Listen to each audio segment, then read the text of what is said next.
How's it going, everybody? It's Pilot Flame. We are back with another FPL live stream. Today is a Game Week 36 preview, Game Week 35, triple Game Week 35.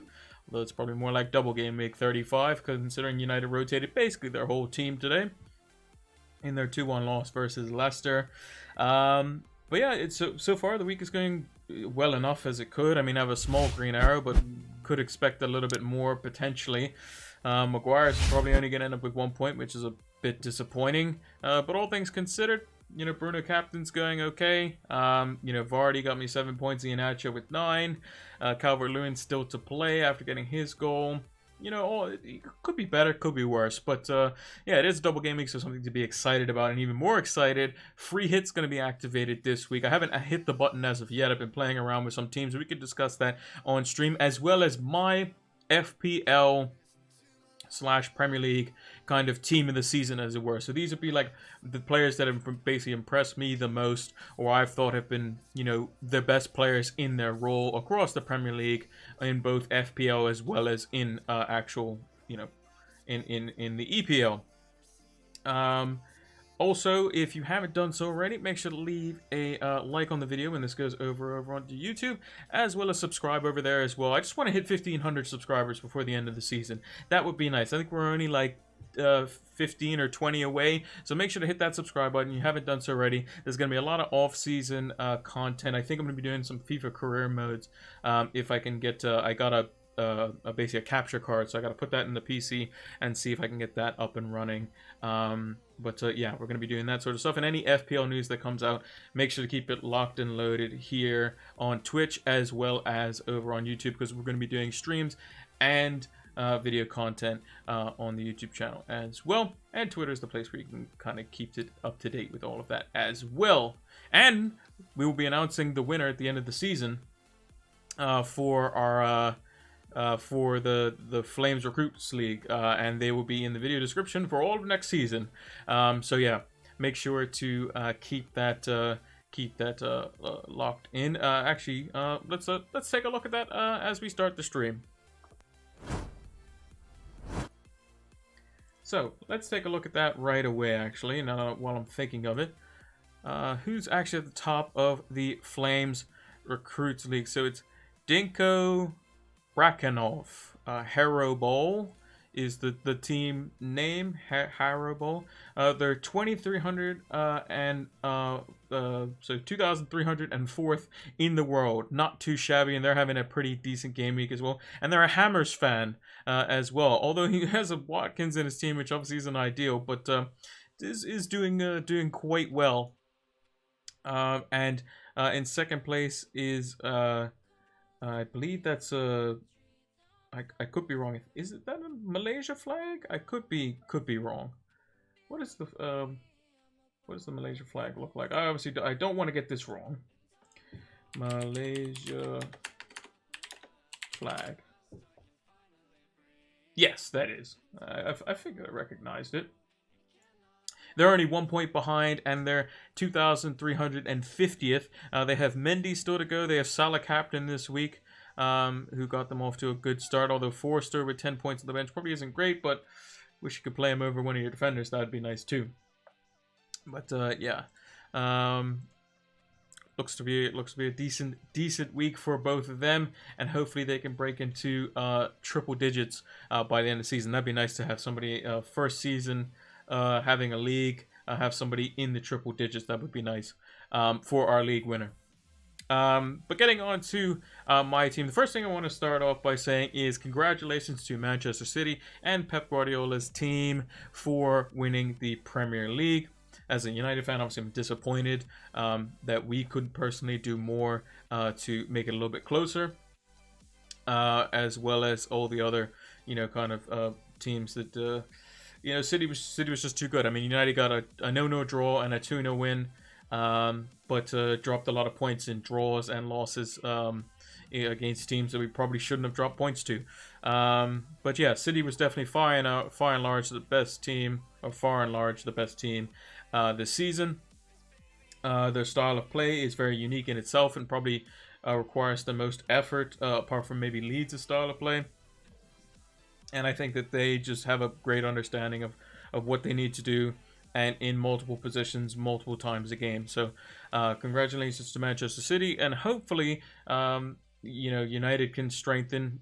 Being a fan of the club, and hopefully, United can go forth, potentially, get this Glazers out movement in full effect, and get them out of the club to where United can properly invest and become what they were. Chelsea's going to invest, especially in their defense, and they're going to be a threat next season. Liverpool's going to be back. You can almost guarantee that. Maybe even Spurs get a different manager, and then they may be back at it as well. So next season is going to be a lot different because fans are going to be back in the stadium as well, which plays a huge part of it. So if certain teams don't invest, City's going to go further and further away with it. In regards to the game today, just my piece on it basically is that United was put in a very difficult situation where you basically cannot play 3 games inside of 5 days effectively.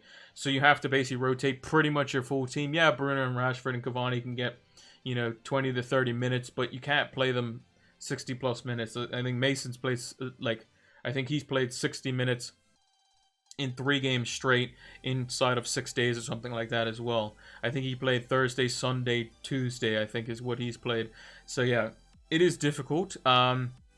Liverpool fans and West Ham fans, I'm sorry. It messes up your season probably the most, in these last few games of the season.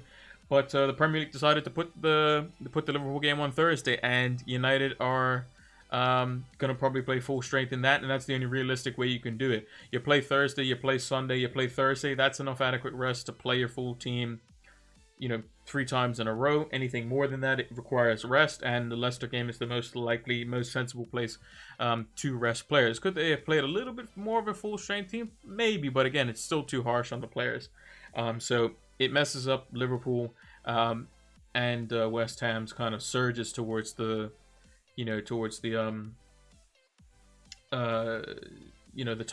top 4 race. But at the end of the day, it's nothing United can really do. They have to rest players. You can't physically just run the players out there again and then rotate against Liverpool. It just doesn't make sense to play them on basically, the only player that probably would have played was Maguire, apparently, if he wasn't injured.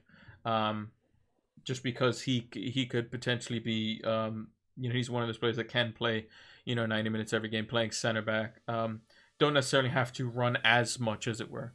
But yeah, it is difficult, and apologies to Liverpool fans, not really, but mainly apologies to West Ham fans. It's going to be quite difficult because basically if Chelsea win against Arsenal and we beat Liverpool, top 4 is pretty much sewn up for the season basically, and then it's just going to be a fight for positions within the top 4 and who gets Europa League and Europa Conference League and that sort of stuff. But yeah, I digress on that. So far this game week, 71 points. With a -8, that means we're on 63, which is a slight green arrow of 8k places, which isn't all that fantastic, but could definitely get better with Fernandes, Salah, Jota, potentially Maguire, but most likely not going to happen. Digne, Martinez, Shaw, Calvert-Lewin, all still to play. So we've got a lot of players still to play, which is quite nice. And obviously our captain still to play versus Liverpool. And we have hardly any bench points, which is nice to see for once. And so far, the team's done okay. I mean, Ward-Prowse was kind of expected. I was kind of hoping maybe get a free kick or something, but that didn't come to pass.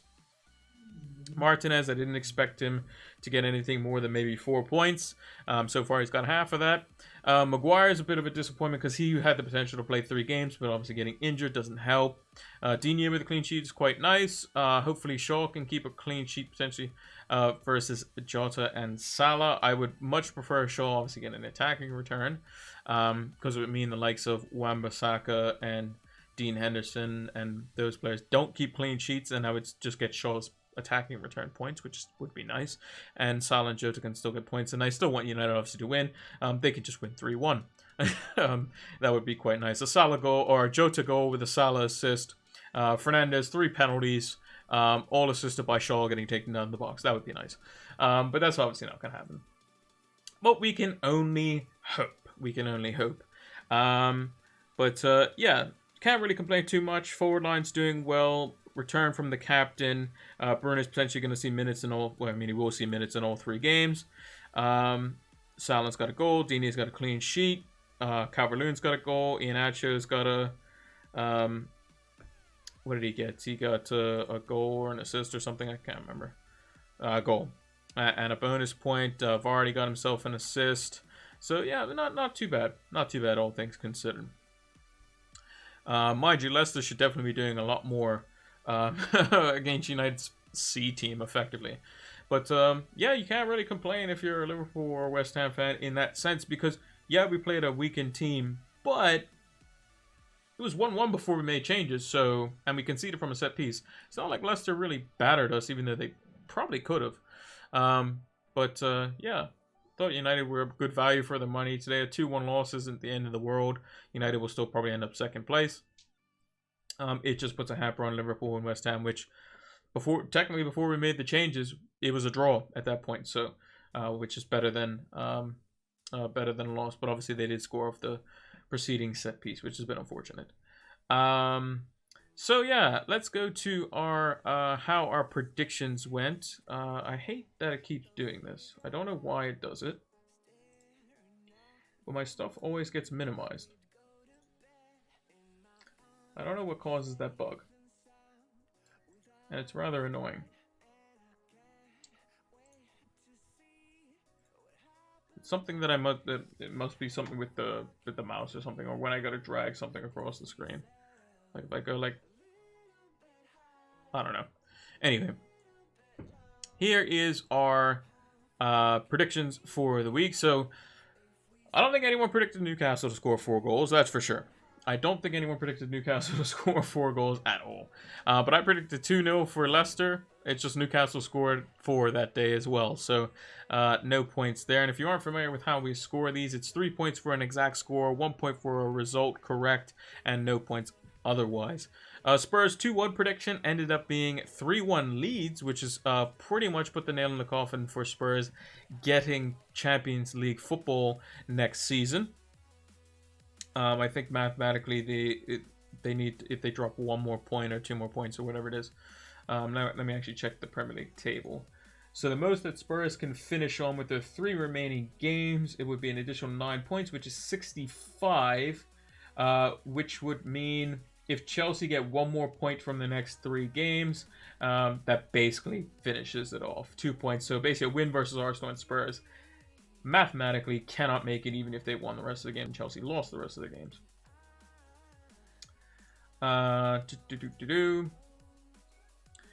Right, so yeah, 3-1, again, nailing the coffin for Spurs pretty much. Crystal Palace 2-0 over Sheffield United, predicted 1-0. They end up getting the win there, so we get 1 point for that.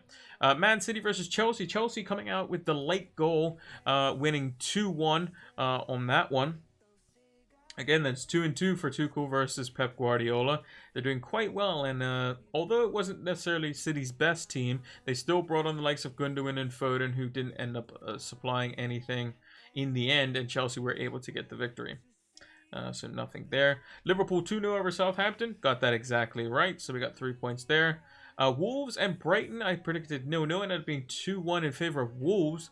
Brighton having 2 men by the end of it sent off by the end of the game. So nothing there. United 3-1 over Aston Villa. I predicted 2-0, so it ended up being a 2-goal margin. But still the 1 point there. West Ham, unlucky, only to lose by just the 1 goal versus Everton, 1-0. I predicted a 2-1 West Ham win. It ended up being the other way. No goals for West Ham, 1 goal for Everton. Arsenal 2-1 over West Brom. It ended up being 3-1, so we get the 1 point there. Fulham versus Burnley. I predicted 2-0 for Burnley, and or 2-1 for Burnley, sorry, and ended up being 2-0. So we get the 1 point there. I predicted Crystal Palace to win 1-0, and they started off brightly, but Southampton came back and beat Crystal Palace 3-1, so nothing there. Man United versus Leicester. I predicted 1-1, ended up being 2-1 in favor of Leicester. And in the last few games, I didn't predict, did I? I didn't put a prediction for the Man United versus Liverpool game. Well, I'm going to put Man United 2-1 for Liverpool, but we would do those on the next stream, which will be on Thursday, same time, 7 p.m. EST. So make sure to check us out for that. So far, we've got 1, 2, 3, 4, 7. So 7 points thus far, with a little bit of asterisk to it, with 3 games left to go. In terms of differentials, we got Crystal Palace got a clean sheet in their first game, as did Guaita. Phillips got a clean sheet in their 2-0 win over Southampton. Sigurdsson, I don't believe got any returns, but he still could yet produce on that front. So that's a wait and see. And Benteke scored a goal in both games. So our differentials did quite well. So we've got 4 out of 5 so far. Just Sigurdsson returning would allow for a 5 out of 5 on the differential front there. So we did quite well on the differentials. So yeah, let's move that out of the way. And we will come back to that on the next stream, which will be Thursday, 7 p.m. EST. There'll be a comment down below on the YouTube VOD, which will just confirm that, basically, and give you the link for our Twitch, which is where we do these live streams as well. And if you haven't done so from over on YouTube, come over here, give us a follow, and join us for the live streams. Now, moving on to the predictions for Game Week 36. So this is a blank game week.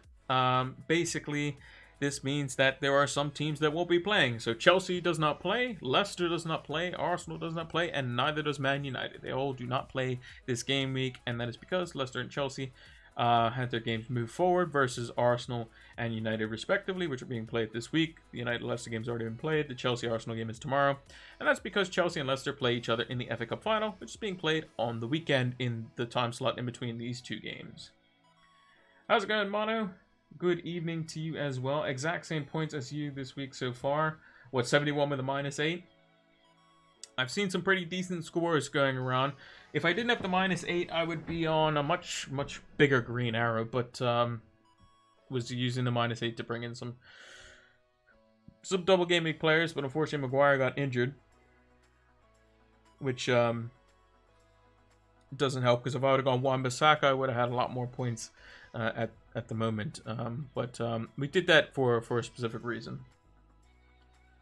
Mendy and Foster were jokes. Yeah, exactly. I wish you could play 2 goalkeepers in a week. You know, Aguero's penalty. People will criticize Aguero, and they will say that, hey, look, you know, what's he doing Panenkaing the ball, right? However, when you hit a Panenka penalty, basically what you're trying to do is basically the same thing as if you were smashing the ball straight down the middle. Your ideal position is about a foot below the crossbar to give yourself some wiggle room in terms of aim. And you want it to basically be chipped high, and it basically wants to be hitting the back of the net about a foot under the crossbar when it hits the back of the net. And your ideal thing is that the keeper dives and it just goes down the middle, and the keeper can't stand up and get it.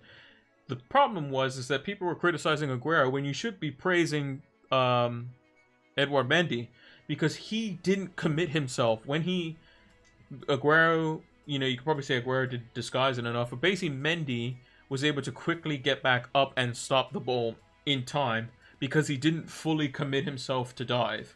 He gave himself the opportunity to potentially save a shot down the middle.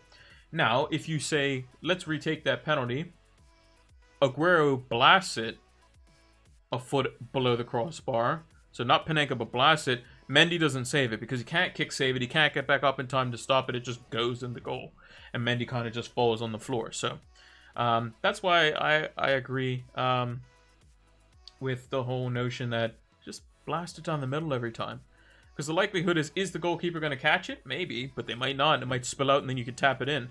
But if you go to one side or the other, the keeper has a chance to basically guess and save it. You just go down the middle, as long as you disguise it to whereas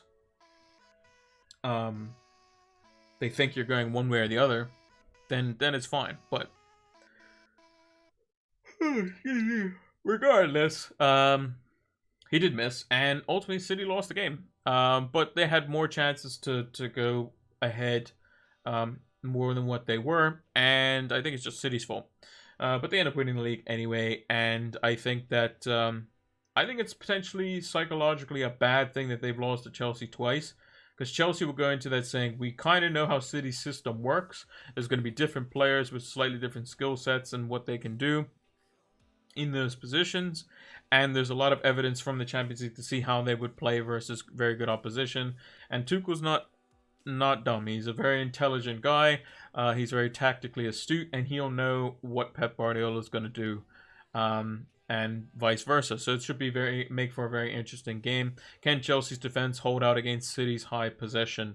Because Chelsea on the break is very, very good, and City on the break isn't actually as good as what people make them out to be, and can be weak from set pieces at times. So yeah, it's going to be a very interesting final overall. That being said, Newcastle versus Man City. Newcastle got their crazy win out of the way, 4-2 versus Leicester. It's going to come back down to reality. City's going to keep a clean sheet here. They're going to win 3-0. Like, let's call it obvious here. Burnley versus Leeds. I think Leeds should do quite well versus Burnley, although Burnley's playing quite well. This is probably not a scoreline I would have said at the beginning of the season, but I think that Burnley could do decently well in this game, but I think they're fairly evenly matched at the moment based on form. I'm going to go with a 2-2. Normally I would have said, Burnley's no way Burnley are scoring and Leeds are going to score quite well, but I think both teams defensively could concede, and both teams are very good offensively, and Rafinha being back helps Leeds as well. I think it could be a very interesting game. So I'm going to go with 2-2 on that one. Southampton versus Fulham. I mean, both teams don't have anything to play for. Fulham's already relegated, but I think Southampton should have too much for Fulham. I'm going to go 2-0. They have Danny Ings back, and I think Romeu might be back for this game or the next game, which would be a big boost for them. Brighton versus West Ham. I mean, Brighton has completely lost the plot. They're safe, though. They're not going to get relegated. So, again, this is a game that West Ham need to win, and I think they will win. I see 2-0, similar scoreline as well. Crystal Palace versus Aston Villa. Again, two teams. I mean, Aston Villa is kind of playing for something. At the moment, they currently sit in 11th, but they're only 6 points from the Europa Conference League spot in 7th, with a game in hand. So if they win that, they will be, 56. So if they win, they'll be 5 points back. It's probably a bit too much. They kind of dropped too many points since Grealish has been out. But I still think, nonetheless, they'll still give a good account for themselves. I think they probably just barely take it 2-1. Spurs versus Wolves again. They're going to want to obviously get 3 points here, and I think they will. I think it should be quite comfortable. And I think probably Wolves nick 1, and I'll say Spurs win 2-1. Dunk's out. Yeah, Dunk is out as well, so that also doesn't help Brighton's cause either in the grand scheme of things. So they could struggle quite a bit. And West Ham are going to definitely want 3 points. There's still a slim chance that West Ham can make it into the top 4, but they're almost certainly going to keep a Europa League place, assuming that they win out. But the most amount of points that they can get with the remaining games is 67 points. So if Chelsea win versus Arsenal tomorrow, or win any of their games, they'll be on 67 points. But they have a plus 13 goal difference advantage over on West Ham. So it would take something colossal for Chelsea to drop off. And with Leicester winning,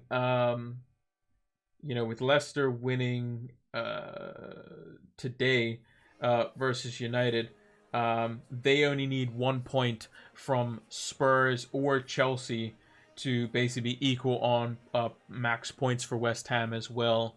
It all comes down to the game tomorrow. It all comes down to literally United versus Liverpool and Chelsea versus Arsenal. If Chelsea win, they're pretty much in top 4. And if United win, they're going to be second. So it's almost surely confirmed. But again, it could be, it could be changed depending on those results. And it could make things quite interesting before the end of the season. West Brom versus Liverpool again, must-win game for Liverpool. Again, I'm just gonna predict a simple 2-0 there. They're gonna basically do pretty much the same thing as they did against Southampton. West Brom could be a bit more open. Actually, I'm gonna go with a little bit more adventurous scoreline. I'm gonna go 3-1 Liverpool. I can see West Brom being caught on the break. I can see Liverpool's defense definitely conceding, potentially, because West Brom, they don't really have much to play for, and Big Sam would like to play spoilers, I guess, but ultimately I think Liverpool should have too much. Everton versus Sheffield United should be a comfortable win. I think a 2-0 is probably pretty safe here as well. Clean sheet and differential. Clean sheet this week, Everton. They're playing Sheffield United, just makes sense. In goal, I've gone with McCarthy as a differential pick. Now, the reason I've gone with McCarthy as a differential pick, even though he's 11.3% owned, is because Hasenhüttl said that before the end of the season, Forster will play 2, and then McCarthy will play 2, and then he'll decide, I guess, for the last game of the season. Well, Forster's played the 2, so now it's McCarthy's turn to play in 36 and 37. Then he's going to pick whoever in 38, I guess. So yeah, I think McCarthy is a differential goalkeeper if you need a 1 week off. I mean, if you're on a free hit and you weren't getting more than 2 Southampton players anyway, you could just go McCarthy and Forster because only one of them is going to play. So unless one of them got injured or something randomly, but yeah, I think McCarthy could be a good differential pick, even though he's 11.3%, which has been inflated. Benjamin Mendy, 1.7% owned against Newcastle, probably a clean sheet. Doesn't really have to track too much. Will be playing at left back. Typically that's Almiron's side, but the ball typically focuses more down St. Maximin's side, who plays on the opposite flank, which is good because that means you can put somebody like Kyle Walker on him and he's not really gonna do too much with the ball. Pep Guardiola he said he's gonna be playing his players up until the Champions League final. He doesn't want people players just sitting out for 2 weeks straight, doing absolutely nothing. So yeah, I think that he's he's definitely going to play some of them, and I think Benjamin Mendy's definitely one of them and has been playing in the league for quite some time. With that being said, I also think Riyad Mahrez, 5.6%. Not exactly a differential, 5% or less, but is quite close. And I think Mahrez could definitely get minutes in this game, whether it be 60 or the full 90. He's definitely going to play players in games. It's just a matter of which ones he's going to pick. I don't think he's going to go with a completely weak team. I personally think that he's going to go with like a half and half. So he'll play somewhat of a strong team, like he'll play half a strong team on the in Game Week 36, half a strong team in 37, and then he'll probably play his full 11 plus Aguero in 38 because there'll be fans back in the ground, and I think that's what he'll probably go with. I think Mahrez will play this week, Foden maybe playing next week or something, with De Bruyne playing one, Gundogan playing the other. But again, it is a bit tricky to pick. I like Mahrez this week. If Mahrez plays this week, I think it's fantastic.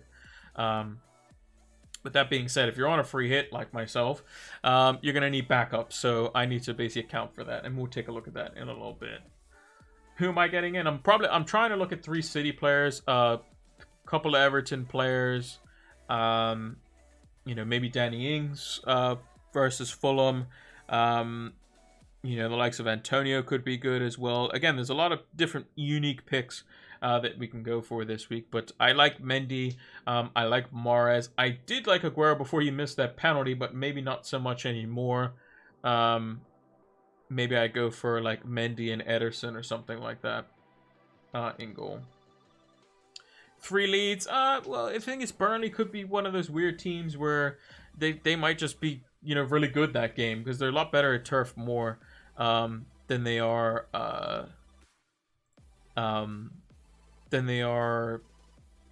when they're playing up against teams away from home. They're a lot better.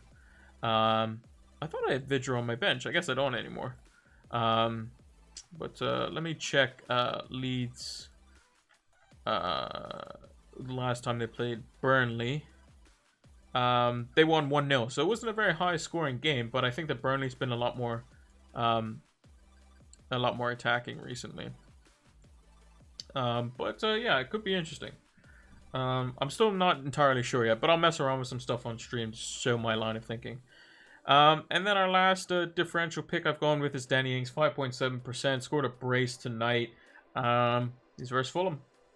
You know, what more could you ask for? I know they're not exactly 5%, but it's close enough. So, yeah, I'll post those over on Twitter as we normally do. But yeah, this is the team as you currently see it. I haven't touched it, basically. But we have Martinez, Digne, Salah, Jota, Ward-Prowse, Calvert-Lewin, Lingard, Aina, and Masuaku, if they're all fit and available to play.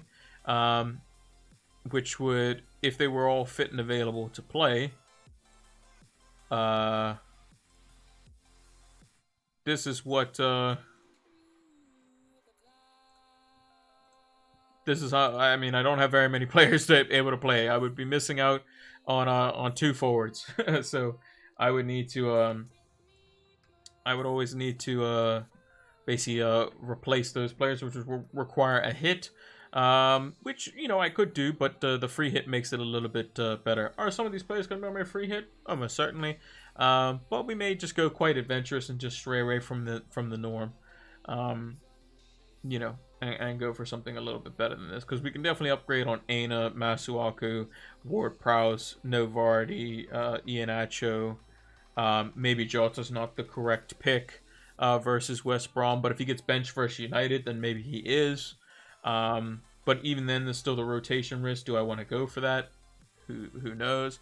And maybe I'll just go risky with City. I don't know. But Ings and Antonio always an injury worry. Yeah, they can be, yeah, for sure. It's just that their fixtures are good. I mean, they're really good.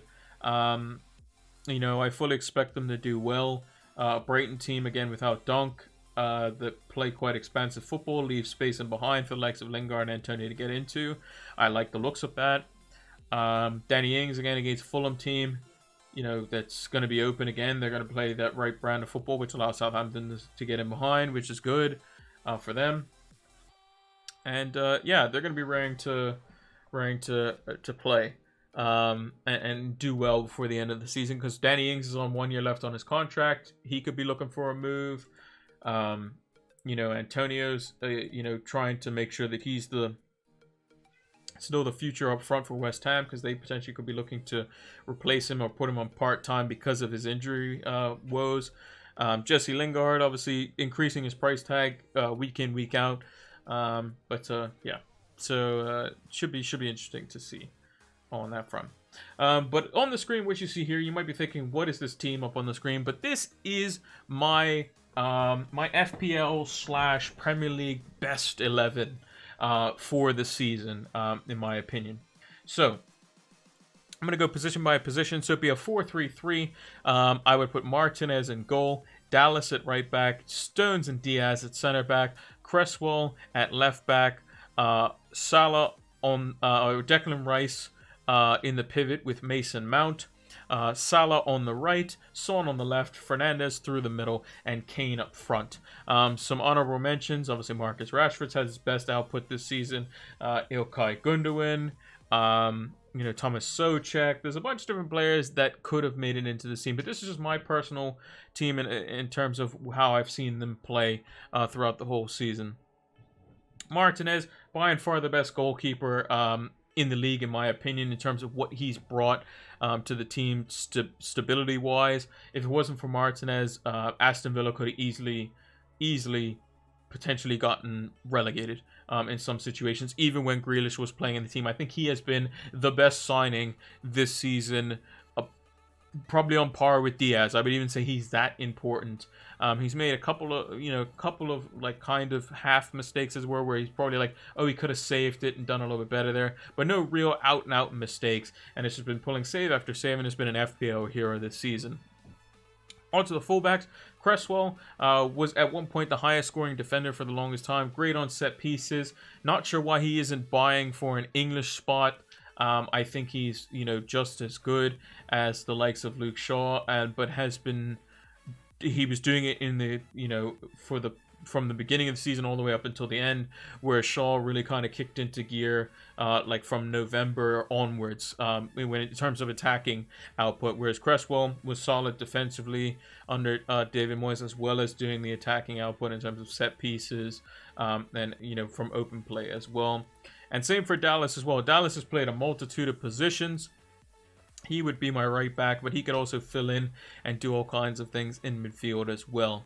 And then in defense, Stones and Diaz, best partnership in the league. Diaz is just kind of that like crazy, just stick his head on anything, and is also very good at playing out from the back, but is great on, you know, kind of defending just everything basically. And Stones is that kind of great ball player from out the back, and has done it just enough to edge over the likes of other center backs in the league, because he wasn't really starting to fully play until around like game week 10. But I think his performances have been so good that that he definitely warrants his place there, and will definitely be starting for England come the Euros. In midfield, so this is basically going to be like a 4-3-3 or 4-2-3-1. Basically, our deepest lying midfielder is going to be Declan Rice. I think he's been absolutely superb for West Ham this season. I think if he goes over to Chelsea, he would be the long-term replacement for N'Golo Kanté, and I think he could do that role seamlessly alongside Jorginho, because I think Kante's going, it's like 30 going 31. If he comes over at United, he's instantly into the starting 11 over the likes of Fred or McTominay. Doesn't really matter, and it would allow for the likes of Pogba to play in that midfield too, and have the license to roam forward like he does for France when he plays alongside N'Golo Kanté himself. As that more box-to-box type midfielder, I've gone with Mason Mount. He's basically been the lifeblood that allows Chelsea to play that the way they do. He's come up with, you know, important goals this season in terms of FPL. He's ticked along, you know, 6 goals, 7 assists, but it's just in the key moments when his team is needed most, and his performances have been what have been quite stellar. And he's been kind of like, you know, you have the Grealishes, the Fodens, the Madisons, all these sorts of players, and the one player that doesn't necessarily get as much plaudits is Mason Mount, and I think he's been absolutely fantastic this season. And I can understand why Southgate, you know, prioritizes him in a lot of teams, because he can play the box-to-box role, he can play the number 10 role, he can play kind of like in this like, you know, half space number 10 role, and like in Tuchel's system in the front three. He's very good at everything, and doesn't have much wrong in his game, if anything at all, and is a very, very solid player. In more of the attacking midfielder role, or the number 10 role, or the more advanced of the 3 midfielders, Bruno Fernandes. I mean, the guy's an absolute legend. I mean, for FPL purposes, he's got 17 goals, 13 assists, so 30 goal contributions in just under 3,000 minutes played. The guy's an absolute machine. Like, he should get in the team, no problem. He should probably be one of the first names on the team sheet for pretty much any team, whether it be team of the season or FPL team of the season. And then I've gone with the front 3 here.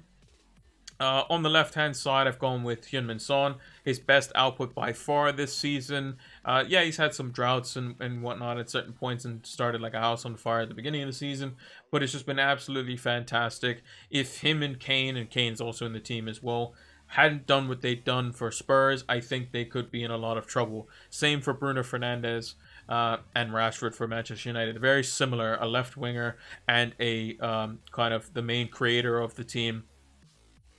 If they don't perform, and you basically remove those goals and assists from the team, you ain't got much of a team left, to be honest. And I think Son definitely provides that. Kane, I mean, Kane is on for the Golden Boot this season, having one of his best seasons ever. 21 goals, 13 assists fantasy-wise. I mean, he's been fantastic. He's going to be the captain for England going into the Euros, and I think he's a very important part of that as well. And then on the right-hand side, I was tempted to put the likes of, you know, Phil Foden there, but I think that Phil Foden just hasn't played enough minutes in the Premier League for me to put him there. So he's had some good chunks of minutes. So he's like had 390s, but then he had these spells where he wouldn't play like 3 games and only get 25 minutes here and there. You know, only 1,500 minutes. I just don't think that's enough. If you would have gone to like maybe like 2,000 minutes or more, then he'd be playing basically 3 out of 4 games pretty much fully. I would have put him there. But again, you can't deny Salah's goal scoring. 20 goals, 5 assists this season for FPL purposes. And yeah, I think Salah's just been good again. Without him, Liverpool could be well and truly in the bin, because the likes of Sadio Mane, he's only got 9 goals this season, which is nowhere near his tally last season. Firmino, I think, is in low single digits as well. And if it wasn't for Salah, they probably wouldn't be anywhere even close to potentially even looking at Champions League with the injuries that they've had. But yeah, so that would be my team. Let me know what you guys and girls as well think your teams would be for Premier League, basically best 11. This is the team that I've gone with for like kind of a half breed of Premier League and FPL kind of combined. But I think if you had this as a Premier League best 11 for the season in terms of who's been the best for their team in that role, I don't think you can find too much wrong with my team. But let me know in the comments down below, or send me what you would think on Twitter at PilotFlame226. But enough of that at the moment. Now it's time to take a look at the free hit team that I'm potentially looking at. So it's going to be difficult to pick a free hit team because there are quite a lot of players we can potentially pick from. So the first thing that jumps out to me right away is the Man City fixture. Now I'm going to get rid of some players that I'm probably not going to have in the team at all. So Maguire, Shaw, Masuaku, Areola, Martinez. Digne is definitely going to be in there for me. He's playing against Sheffield United. Should be a clean sheet, no problem. Salah's going to be in there. Lingard could be in there. Fernandez won't. Ward-Prowse won't. Jota could be in there, so we'll leave him in there. So the only real players that I have left standing in my team is the 5. Digne, Calvert-Lewin, Lingard, Salah, and Jota as the 5. But if we're taking a look at... let's start from the back. So we'll start with in goal. So if we're looking at the fixtures here, so the goalkeepers we basically get to pick from is we can pick... I think the best options is you have Ederson for Man City versus Newcastle. You have Meslier, or Meslier, however you want to pronounce it, versus Burnley. Could be a very good cheap option there. And maybe that's the way I get into, into Leeds, because he's going to make save points even if he does concede. McCarthy or Forster, I think it's McCarthy who's going to play. Fabianski versus Brighton could be quite good. Martinez, obviously, versus Crystal Palace, but we could go with something different. And Palace have been in, they've scored a couple of goals over the last few games. Alisson versus West Brom, and then Jordan Pickford versus Sheffield United. I think that definitely could be pretty straightforward here. I think you can go quite cheap in goal, and you can still cover yourself if you need to. So for me personally, I would go. I would say I think the likes of Everton are pretty solid for a clean sheet here. I don't expect them to concede versus Sheffield United. So I think Jordan Pickford is probably the go-to here. And then as our backup, just in case Pickford doesn't play, we want to go with somebody who's guaranteed to start. So I would pick Meslier for the time being right now. That would be my pick. If I could put fourth player, I would just put Everton's backup, or if I knew definitely 100%, because obviously Hasenhüttl can change his mind because Forster saved the penalty today, and I knew Forster was going to play. I would put him as the backup just because he's cheaper. Moving into defense, so some defenders that I've been looking at. So one of my differential picks I have for the week is Benjamin Mendy. And then I don't think you can overlook the likes of Alexander-Arnold. I just think it's too crazy not to have him in a game versus West Brom where they're going to be open, and it's going to allow for him to get up the pitch and create chances. So I think he could be quite good there as well. Are there any other defenders that I'm potentially looking at? I mean, Dallas kind of jumps out. Nothing really from Southampton or West Ham, although I think they could both keep clean sheets. I do like Spurs defenders potentially as well. But for some reason, I just think they're going to concede to Wolves because Spurs defense hasn't been great. But apart from that, I think I want to put my money in more exciting players. So I'm going to go with much cheaper players. So in defense, so Mitchell there, and I'll just put in Struijk because I don't think I'm going to have more than one other Leeds player if I do have one. So then we have Salah, Lingard, and Jota in midfield. Now, this could potentially change depending on if we want to go with, somebody a bit different. Instead of Jota, maybe we can go, Mane in this game, which I think is definitely a shout. Not many people are going to go for Mane. Same for, those that did free hit in 35 could have gone for Mane. And I think it's not somebody I want to have long term, but could potentially do quite well in this game week. The last time they played West Brom, I think it was a 1-1. And he was the one who scored because he typically scores in away fixtures. So I think Sadio Mane could be quite a good pick. I think I would go 3-5-2 probably in this formation. I was going to potentially look at Aguero, but I just don't think that, with him missing a penalty is, ideal to go there. Then in midfield, if they were to play, then I would go for, they're going to play whoever they want. They've already won the league. If they lose, they lose. If they win, they win. If they draw, they draw. It doesn't really matter. Pep's going to play who he feels like playing. So with that being said, if I go for the likes of a Mahrez, as an example, I would need to make sure that I have a sufficient backup for him if he doesn't play, whether it be a forward or a midfielder. And we have 20.8 million to spend for that. Looking at potential players, I think I like Ings. I don't think many people are going to go for him. He did just score a brace. I didn't have him for much of last season, and he did hurt me. And I think he could definitely score versus Fulham. What did they do the last time they played Fulham? He didn't play, and they drew 0-0. So hopefully he can score versus Fulham. But then I have two cheap options left for these different positions. Now, if Mahrez doesn't play, I want to have somebody that if he didn't play, then I would want to have somebody that can come off the bench, definitely, in the event that he doesn't start. So I think the forward player, would be Antonio, a cheap player that can go in that position. And then I also like Phil Foden. He would probably be my other Man City player.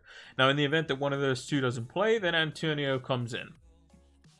And the likelihood of them both being rested and then them both coming off the bench is probably fairly unlikely, I would think. But we could change some things around to potentially make it so that that we can allow for a bit more security. So whether it be another defender, so like, is Struijk a solid defender? I mean, Mitchell's been playing, which is nice, so that gives us another option. So if we were to alleviate the funds from Mane and make him a little bit cheaper, and go with somebody else, then we can make it a little more solid up front. This team also doesn't have Kane or Son in it too, which is another thing that we also have to kind of take into consideration. And it's a bit hard to have Salah, Mane, Kane, Son. You still want Calvert-Lewin, if you still want Ings, if you want Trent, if you want Digne, these sorts of expensive defenders as well. Then it's a bit of a problem. But yeah, it is tricky. It is definitely tricky. And just looking at the Premier League table, teams that still have something to play, Man City don't have much to play for. So it is a risk to get their players. Liverpool definitely do, so it makes sense to put them in there, although after Thursday it could be truly done and dusted. If Chelsea win and Liverpool were to lose, Liverpool's max amount of points that they could get would be 66, which would be tied with Leicester. So Leicester would basically just need 1 point from their last two, which would stop Liverpool from getting into top four.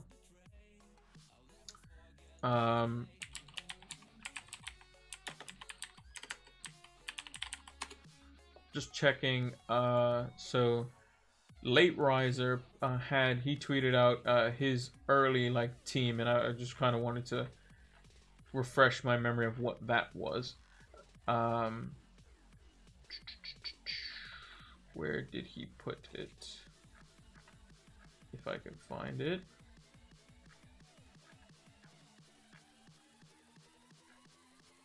So he says, first thought on a random free hit draft. So he's got Pickford, Trent, Stones, and Dallas. So again, a little bit more expensive in defense.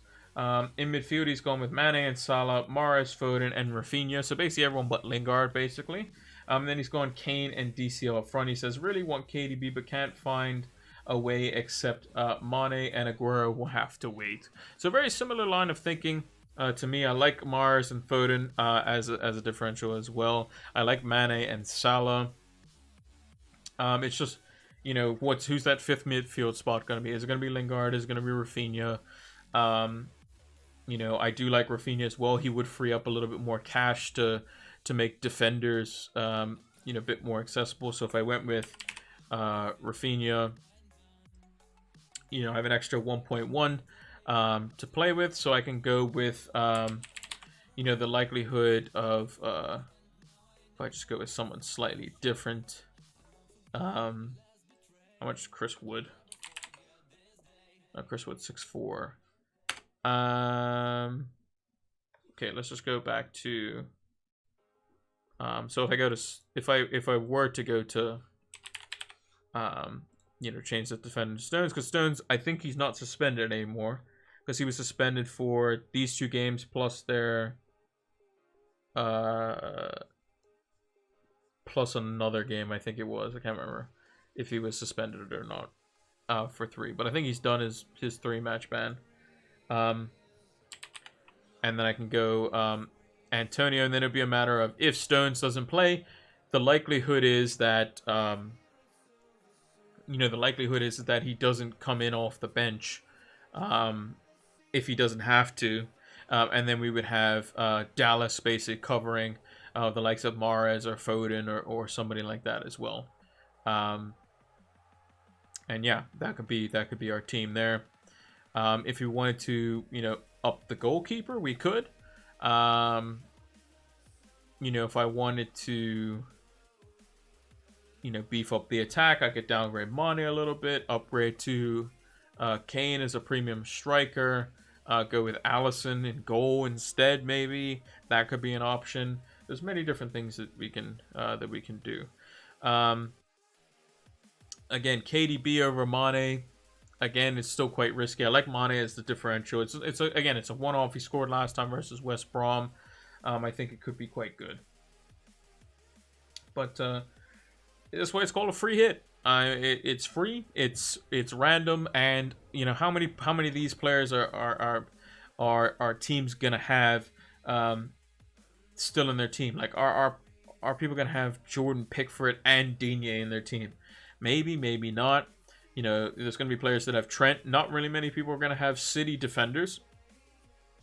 Not many not many players are gonna have, you know, City midfielders, let alone City defenders still. I mean, there'll be some that will. Rafinha and Dallas, maybe some players got rid of them because they weren't doubling.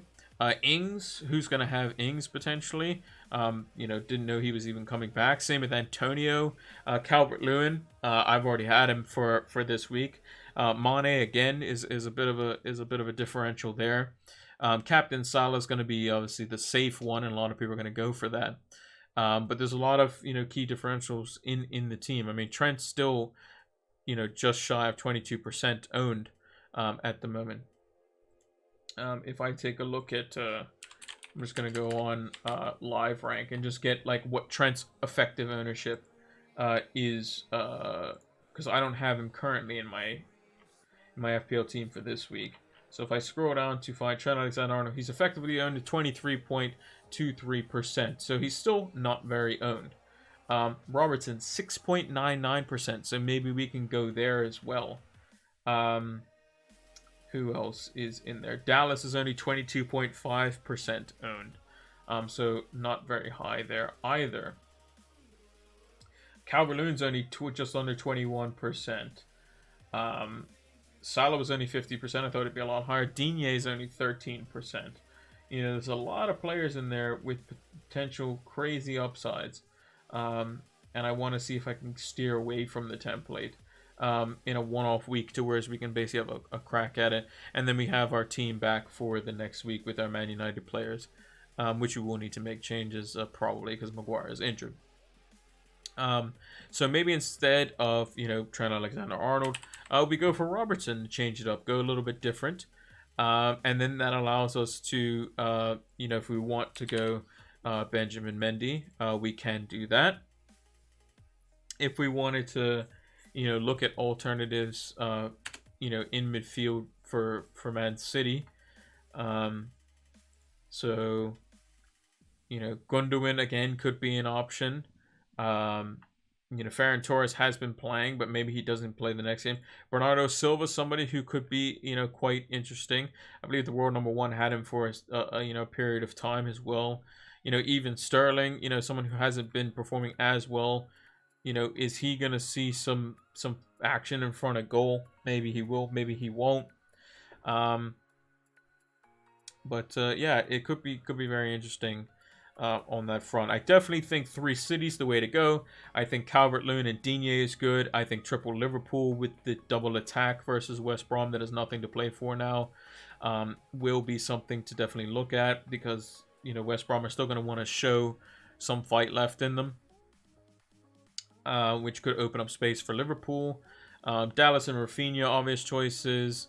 Antonio, Ings, Lingard. There's a lot of midfielders. I think if I could sacrifice forward slots for midfielders, I probably would.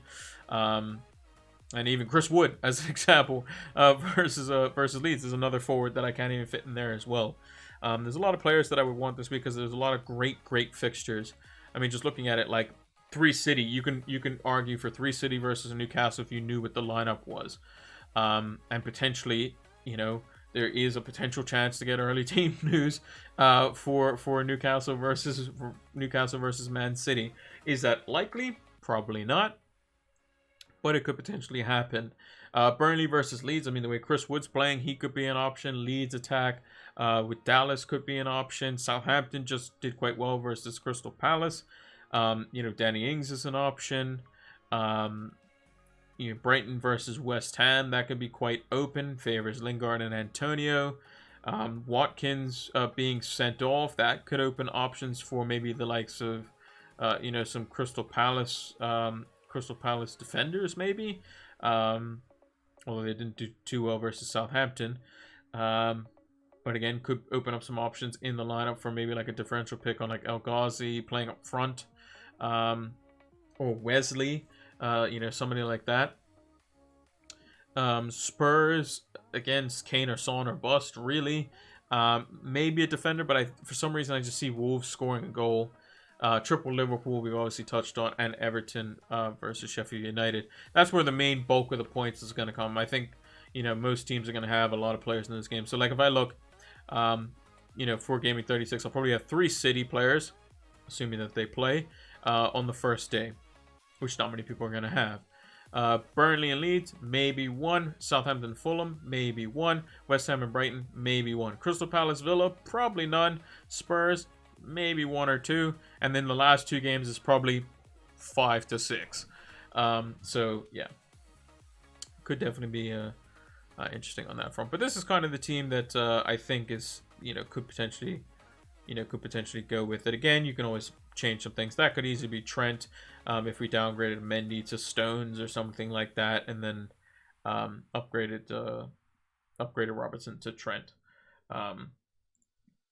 So yeah, it is definitely going to be very interesting to see. I still haven't made up my mind. I still haven't actually hit the free hit button yet.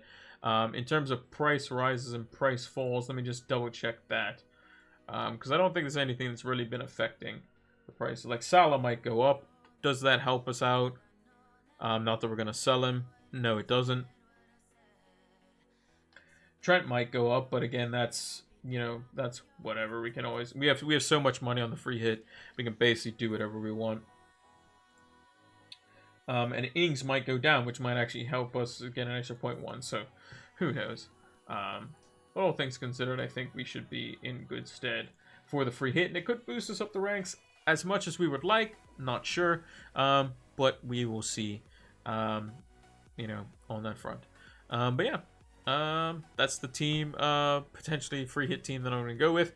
I'm going to be doing a video tomorrow, kind of discussing, you know, the free hit as well, and what things that you can potentially go with. I'll put up, like, you know, some players that I'm considering, and then kind of do a draft, probably similar to how we did it last week as well. So make sure to check out for that, which is why you have to subscribe and turn the notification bells on over on YouTube. And if you're watching this on YouTube, make sure to follow us over on Twitch so you can see these sorts of kind of previews, as it were, that come over here on YouTube, and you catch us live for that. But yeah, the team currently as it stands at the moment, couple of blanks in there with no Vardy, no Iheanacho. But we got Martinez, Aina, Digne, Masuaku's currently flagged, and has a 25% chance of playing. Jota, Salah captain, probably. Mind you, it's a free hit. I might go with something different as well. Maybe we'll go with Calvert-Lewin at the very end of the week to see if he can get us something. Lingard, Ward-Prowse, and Calvert-Lewin. With a bunch of blank players, and just poor old Areola sitting on the bench with a fixture by himself. But yeah, that's going to do it for this week. Let's move over to the big screen. So yeah, like I said, congratulations to Man City. Condolences to Liverpool and West Ham, because basically, if United win versus Liverpool and Chelsea beat Arsenal, top four is pretty much done. And it was the poor scheduling from the Premier League, so can't really do anything about that, unfortunately. I mean, you know, United have to rotate. Footballers can't play 3 games in 5 days, although Bruno probably wanted to. And Maguire probably would have as well. But that's just 2 individual players. The rest probably can't do that. Like, I mean, even you could rotate the goalkeeper as well. So, but yeah. Thank you all for watching. Make sure to like, subscribe. We want to hit 1,500 subscribers for the end of the season over on YouTube. So if you haven't done so, make sure to hit that subscribe button. Turn the notification bells on, because we will be doing content after the season as well. Probably like a United career mode or something like that, where we have like free reign, or maybe we do it based off the transfer rumors and that sort of stuff. Maybe do Football Manager. I don't know. Give me some ideas down in the comments below as to what you would like to see me do over the kind of break. Maybe some watch-alongs for the Euros as well. Maybe I play Euro 2021 or whatever it is, fantasy. We'll see. But yeah, leave a comment down below as to what you would like for me to do. But yeah, thanks for watching, and the next live stream will be in 2 days time, Thursday, same time, 7 p.m. EST, so make sure to come check us out for that. Thanks for watching, and until the next one, take care.